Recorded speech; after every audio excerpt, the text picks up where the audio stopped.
The morning sun filtered through the tall windows of the de Laurent palace, casting warm rays over the lush gardens outside. Leon sat at a small table in one of the palace's many lounges, fiddling absent-mindedly with his coffee cup. He couldn't remember the last time he had felt truly rested. It had been days since he arrived at the palace, but he hadn't had a single moment alone with Alex. Each time he saw him, Kyra was always there, hovering around him like a shadow, offering smiles and soft touches that made Leon's chest tighten with jealousy. There were constant meetings and galas, discussions about the upcoming coronation and everything else that seemed to stand in their way. Every second he spent watching Kyra cling to Alex felt like another small crack in the wall around his heart. "Can't get rid of her, can I?" Leon muttered, staring out the window. Elena, sitting across from him, smirked. "Seems like Kyra is glued to him. There hasn't been a moment when they've been apart." She rubbed her temples in frustration. "You know, this whole thing is starting to feel ridiculous." "We were supposed to get time together," Leon said quietly, more to himself than anyone else, "to figure this out. But now, it's as though she's following his every move." His hands clenched into fists. "Why does it have to be her?" "Maybe because she plays the perfect role," Elena remarked dryly. "She fits the picture. You, on the other hand, are, well, you don't exactly have a place in this perfect royal world." Leon didn't respond, unable to shake the hollow feeling in his chest. He knew what she was saying was true. If he couldn't get through to Alex, what was the point of all this? But just as Leon was about to voice his next concern, the door opened and a figure appeared, casting a long shadow across the room. Leon's head snapped up, his heart leaping. Kyra stood in the doorway, a sharp glint in her eyes. Her lips curled into a tight smile, but there was no warmth in it. "I see we're getting comfortable," Kyra said sweetly, "but I'd recommend you start packing. This place isn't for you, Leon." Leon froze. He recognized the challenge in her eyes, the dominance that had been present since the very first time he saw her. Her tone was drenched in poison. "I'm not going anywhere," Leon replied, standing up straight, refusing to let her get to him. "Not until Alex and I talk." Kyra's smile didn't fade, but it shifted into something darker. "Talk? You really think Alex is interested in that? Please. You've been here for days, and yet you still haven't realized how small you are in this world. You're not going to get through to him." Leon took a step forward, narrowing his eyes. "Maybe you're right. Maybe I don't have a place in this royal circus. But I have a place with Alex, and if that's a problem for you, well, then I guess I'm doing my job right." Kyra's eyes darkened and her jaw clenched. "You'll leave when I say so. Alex belongs to me, not to some journalist with delusions." Before Leon could respond, Kyra turned her back to him and left, her heels clicking against the marble floors, leaving the air thick with tension. Later that day, with no chance of seeing Alex alone, Elena pulled Leon out of the palace and into the sprawling gardens. She insisted that they clear their heads, something Leon had been avoiding since his arrival. They wandered among the flowers in silence, the fragrant scent of roses and lilies filling the air as they walked along the stone paths. The quiet serenity of the garden was a welcome relief from the chaos of the palace. "So, do you want to talk about it?" Elena asked, breaking the silence after a while. Leon sighed, shaking his head. "There's nothing to talk about. Kyra's made it clear that I don't belong here." "That's not true," Elena countered. "But even if it was, you still have something important. Alex." She tilted her head thoughtfully. "You might have to fight a little harder for it, though. It seems like Kyra isn't going anywhere." Before Leon could answer, he heard footsteps behind them. When he turned, he was surprised to see a tall man approaching, a playful smile on his face. "I don't think we've met," the man said as he stopped a few feet away from them. He looked to be in his late 20s, his posture confident but casual. Leon and Elena exchanged a glance before Elena broke the silence. "Who are you?" The man chuckled lightly. "Matthew de Laurent, but you can call me Matt." He extended a hand toward Elena, who raised an eyebrow at his somewhat flirtatious demeanor. "And what's your name, gorgeous?" Matt asked, his smile turning a little more mischievous. Elena rolled her eyes, but took his hand anyway. Elena. Matt turned his attention to Lian, who was standing behind Elena, trying his best to avoid eye contact. And you are? Matt's tone was friendly, but held an undertone of curiosity. Lian hesitated for a moment. He had been used to hiding from the media and the spotlight, so being questioned so casually made him feel exposed. Lian Zhang, he said reluctantly. You are not a de Laurent? Matt raised an eyebrow, glancing at the Grand Palace. Lian snorted softly. Hardly, not even close. Well, you're certainly getting a crash course in royal life, Matt remarked with a grin. Let me guess, you are here because of Alex? Lian nodded stiffly. Yeah, something like that. Before the conversation could continue, they heard a voice approaching. What do we have here? Lian's eyes widened as Kira appeared. A smug expression painted across her face. She walked toward them with the slow, calculated grace that made every room fall silent when she entered it. Kira's gaze flicked from Lian to Matt, and she offered a sharp, thin smile. I see you found my new friends, Matt. She looked at Lian again, though I'm afraid he doesn't belong here. She directed her attention back to Matt, ignoring Lian altogether. Don't waste your time with him. He won't be around for long. The air felt thick with tension, and Lian's heart started to race. He could feel Kyra's malice seeping into the air, infecting everything it touched. Matt leaned casually against the nearest pillar and watched as Kira spoke with an arrogance that Lian now recognized all too well. Nice of you to be concerned, Kira, but I think I'll keep talking to whoever I damn well please. He shot a flirtatious grin at Elena, ignoring the tension in the air. Well, Kira scoffed, if he gets tired of you too, maybe he'll start following orders. She turned, flicking her hair over her shoulder with the practiced ease of someone used to being in control. Good luck, Matt. I hope he's worth it. As she left, the silence settled awkwardly for a moment. Lian could feel the weight of the tension shift in the garden as the lingering frustration turned into something unexpected. Once Kira was out of earshot, Matt let out a dramatic sigh and turned to Lian. Don't mind her. She's an expert in acting like she owns everything, Matt said, throwing a playful wink at Elena. He shook his head as though to clear away the oppressive atmosphere Kyra had left behind. But can we talk about how she just strutted away, thinking she was the queen of the world? Lian let out a laugh, and Elena followed suit. Oh, man, Matt continued, putting a hand on Lian's shoulder with mock seriousness. Let me show you how she should have walked out, he added. Then, in a surprising move, he began mimicking Kira's movements.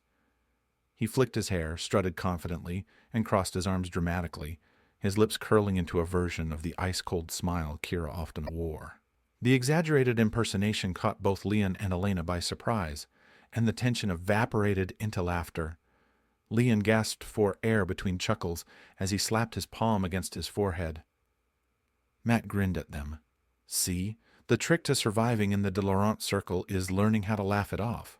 The three of them stood there, laughing uncontrollably. It was a rare moment of levity in the sea of complications. For the first time in days, Lian felt something other than bitterness and frustration, something that resembled hope.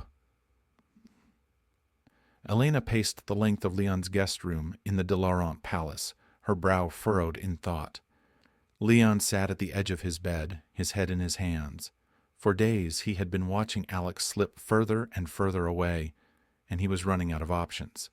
Kira was always there, smiling sweetly in public, but privately casting daggers at him. He felt invisible. Okay, I've had it, Elena said suddenly, snapping her fingers. We're not just going to sit around and mope. It's time to take matters into our own hands. Lian looked up wary. What do you mean by take matters into our own hands? That sounds like trouble. Elena smirked. The only trouble here is that Alex hasn't realized what he's missing, so we're going to give him a push. Lian raised an eyebrow. A push. Elena plopped herself into the chair across from him, her smirk growing. We're going to make him jealous. Jealous? Lian echoed, his tone doubtful. Elena, I don't think Alex is the kind of guy who responds to petty jealousy games. Elena leaned forward, her expression determined. Trust me, Lian. Alex is like any other guy. Seeing you cozy up to someone else will light a fire under him. He'll realize what he's about to lose. And who exactly am I supposed to cozy up to? Lian asked, crossing his arms. Elena's grin widened. Matt! Matt! Lian blurted, practically leaping to his feet. Are you crazy? Alex's cousin? Do you realize how messy that is? That's the point, Elena said, her voice calm and steady. Matt is harmless, charming, and most importantly, he clearly loves to stir the pot. He'll be perfect. Just as Lian was about to protest further, a knock on the door interrupted them. Matt poked his head in, his ever-present smirk firmly in place. Talking about me, are we? Matt teased, stepping into the room and leaning casually against the doorframe. Lian groaned. Please tell me you don't actually have a part in this. Relax, lover boy, Matt said, chuckling. I'm just here to help, and honestly, watching Alex squirm will be worth it. He's overdue for a reality check. Lian sighed deeply, his internal conflict playing out visibly. Finally, he glanced at Elena and Matt, who were both staring at him expectantly. Fine, he muttered. But if this goes south, I'm holding both of you accountable. Elena clapped her hands together excitedly. That's the spirit! After Elena's proposition, the plan kicked off in earnest the next morning. Matt, ever the enthusiastic co-conspirator, appeared in Lian's guest room, wearing his signature smirk. He was dressed casually, yet stylishly, a hint of playful arrogance in his posture as he leaned against the doorframe. Ready to play your part, handsome? Matt teased, winking at Lian. Lian sighed, running a hand through his hair. I don't know why I agreed to this. Alex isn't the jealous type. Oh, darling, Matt said, stepping into the room and draping an arm around Lian's shoulders. Every man is the jealous type when they care. Alex is just good at pretending. Lian raised a skeptical brow. And what about you? You seem awfully excited to play pretend. Matt chuckled, his grin widening. Flirting with you is hardly a chore. Elena popped her head into the room. You two can flirt later. The whole point is to do it where Alex can see you. Later that afternoon, Lian and Matt strolled through the palace gardens. The pathways were lined with blooming flowers in vivid colors, the sweet fragrance mingling with the crisp afternoon air. Matt, as always, made his presence known, throwing in flirtatious remarks whenever possible.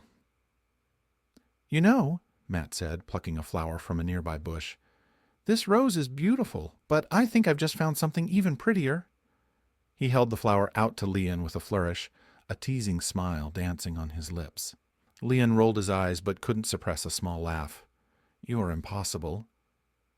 Impossible is my middle name, Matt quipped, leaning closer, but you make it fun. Unbeknownst to them, Alex was nearby, standing on a balcony overlooking the garden. His jaw clenched as he watched Matt tuck the flower into the front pocket of Lian's shirt with deliberate slowness, his hand lingering a second too long. From beside Alex, Kira noticed his narrowed eyes and smirked. You seem awfully focused on them, she said lightly. What are you thinking?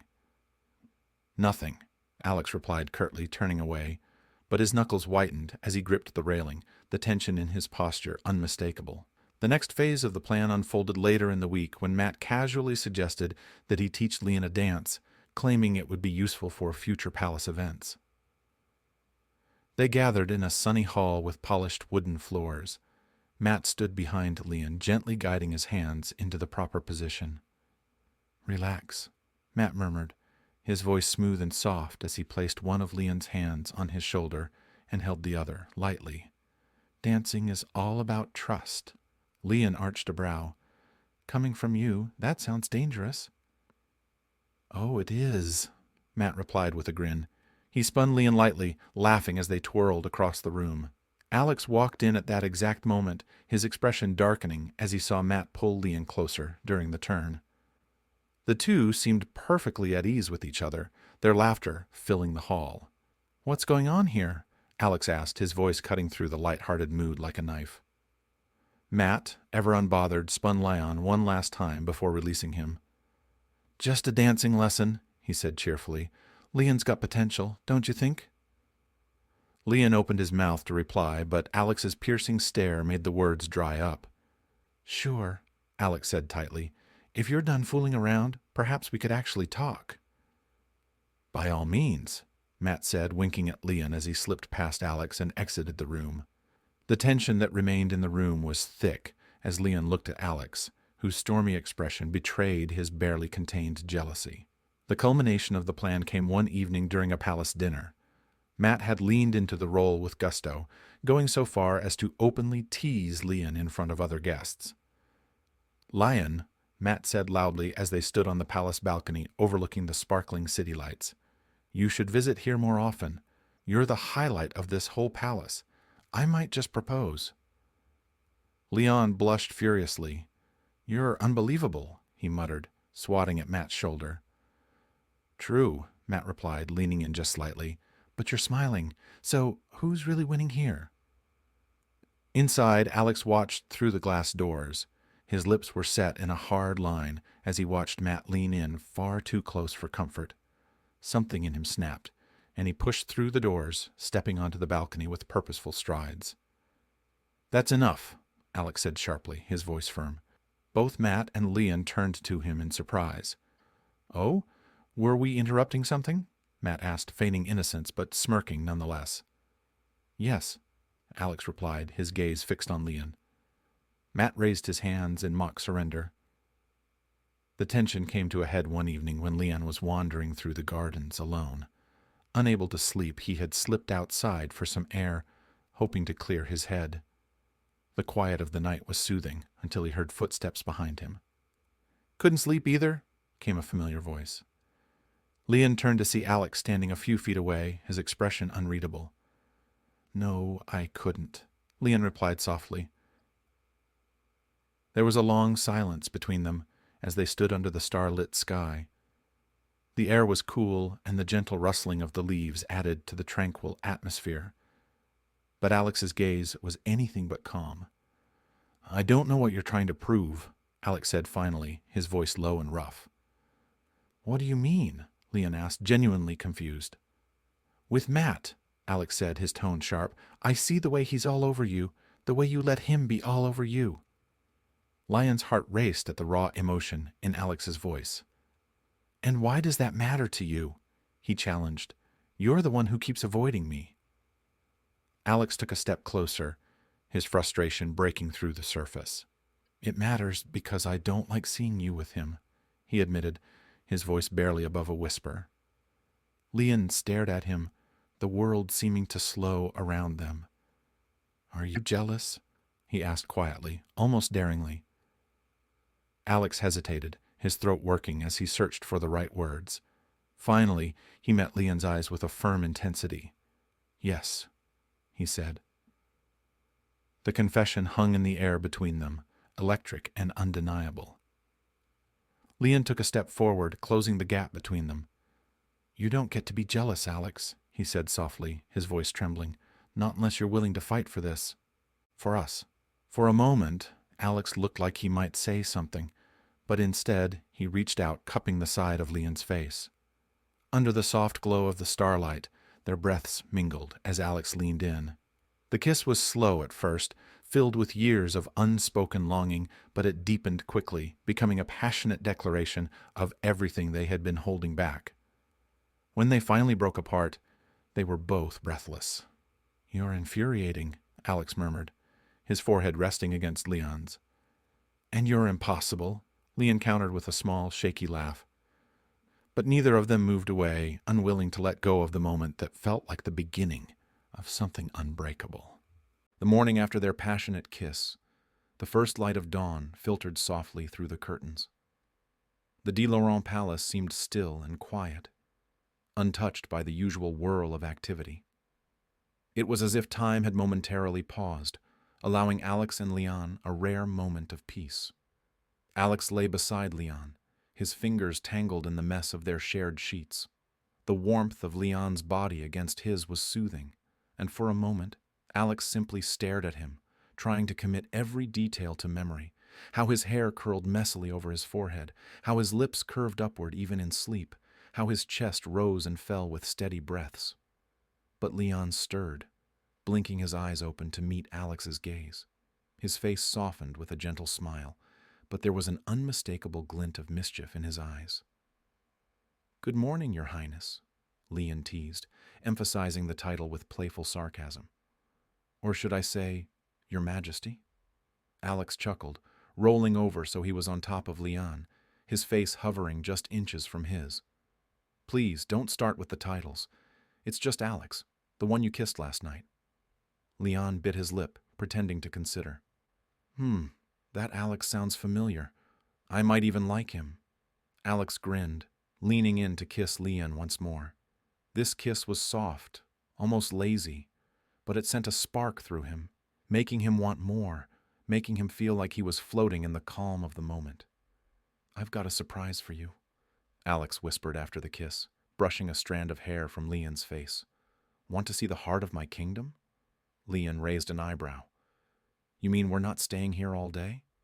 "No," Alex chuckled, standing up. "Not today. But I promise it's going to be worth it. A real date. Just the two of us. No politics, no palace drama, no crazy expectations. Only you, me, and the open road." Leon's heart skipped at the mention of a date. He was fully aware of the fact that, despite everything they'd shared so far, Alex's world was vast and far beyond his reach. But the idea of experiencing it, of experiencing Alex's world with Alex by his side, ignited something within him. Alex extended his hand to Lian, who took it without hesitation. "I could use a few hours away from this place," Lian confessed, standing up and following Alex to the door. "Let's see how normal your kingdom really is." The sun was beginning to shine brightly as they stepped out of the palace and onto the sprawling grounds, where Alex's car, a sleek, polished sports car, was parked, gleaming in the early light. Alex's pride in the car was evident as he opened the passenger door for Lian, ushering him inside with a flourish. Lian looked around, amused. "This car is practically a work of art. Do you have a name for her?" Alex grinned as he slid into the driver's seat. "Her name's Isabella. She's fast, just like I like it." "You've got jokes today, huh?" Lian remarked, settling into his seat and buckling in. "You know I was just making small talk, right?" "You'd be surprised at how much I take seriously," Alex quipped, starting the engine with a roar. "Let's see if you can keep up." With a grin, Alex pressed the accelerator, the car shooting forward along the tree-lined paths. The wind whipped around them, tousling Leon's hair, and Alex couldn't help but steal a glance at him from time to time. The way Lian looked, relaxed and free, made Alex's heart thump a little harder in his chest. As the landscape around them shifted from manicured gardens to open fields, Lian turned his head to face Alex, eyes twinkling. "You know, I have to admit, for someone who's supposed to rule a kingdom, you're actually kind of fun." "I am the ruler of my own happiness," Alex answered with a smirk. "And nothing says happiness like taking a break from all the royal nonsense." Lian couldn't help but laugh. "Fair enough. But it still feels a bit like a dream to be here with you." Alex's expression softened for a split second before he shifted the gear stick and laughed. "Well, I can assure you, Lian, this is real. And I want to make it real. I won't let the world get in the way of us." Leon's heart did a flip, but he quickly masked it with a playful teasing. "Well, I'm still waiting for you to show me how your kingdom can impress me." Alex's lips curved upward. "Oh, I have plenty of things up my sleeve." They drove for miles, leaving the familiar hustle of the city behind. Along the way, Alex showed Lian all the hidden treasures of the kingdom. Lush meadows where wildflowers bloomed in vibrant colors, expansive forests where they stopped for a quiet walk beneath towering trees, and little villages with cozy cafes where they shared a warm, fragrant meal. At one point, as they hiked up a hill to reach a particularly scenic vista overlooking the countryside, Alex turned to Lian, noticing how the sunlight made his features look almost angelic. Lian was gazing out at the horizon, his profile framed against the brilliant blue sky. "You're beautiful like this, you know," Alex remarked softly, taking a step toward him. Lian turned his head with a cheeky smile, his eyes narrowing. "Trying to flatter me now?" "Well, you are easy to flatter," Alex shot back, his voice playful. But it's true. Look at you. He reached out and gently took Lian's hand in his. You're not just stunning on the outside, Lian. You make me see the world differently. Lian chuckled, stepping closer to Alex. If you keep talking like that, I'm going to have to take you on a proper date more often. I think I'm a fan of the charm offensive. Alex smirked, pulling him into a slow, soft kiss. Their lips met with a languorous sweetness, the kind that spoke of shared longing and promises of a future to come. When they pulled away, both were left breathless, faces flushed. Not bad for a casual date, huh? Lian whispered, his breath warm against Alex's lips. I could get used to this, Alex replied, his voice thick with emotion. You, me, no drama, no obligations, just us, enjoying the world as it is. Lian laughed, stepping away with a wink. Then let's go make more memories. Lead the way, Prince Charming. After hours of laughter, light teasing, and shared moments of peace, Alex and Lian finally made their way back to the car, the world around them glowing with the fading warmth of the setting sun. Lian glanced over at Alex, a rare sincerity in his eyes. Thank you for this, he said softly. For the day, for taking me into your world. Thank you, Alex said in return, his gaze lingering on Lian's face. For showing me that I don't have to sacrifice everything. As long as I have you, I'm where I belong. And as they sped back towards the palace, the uncertainty of the future no longer loomed over them. Whatever challenges lay ahead, they would face them together. They were both ready for the ride, for their love, and for the kingdom they would build in each other's arms.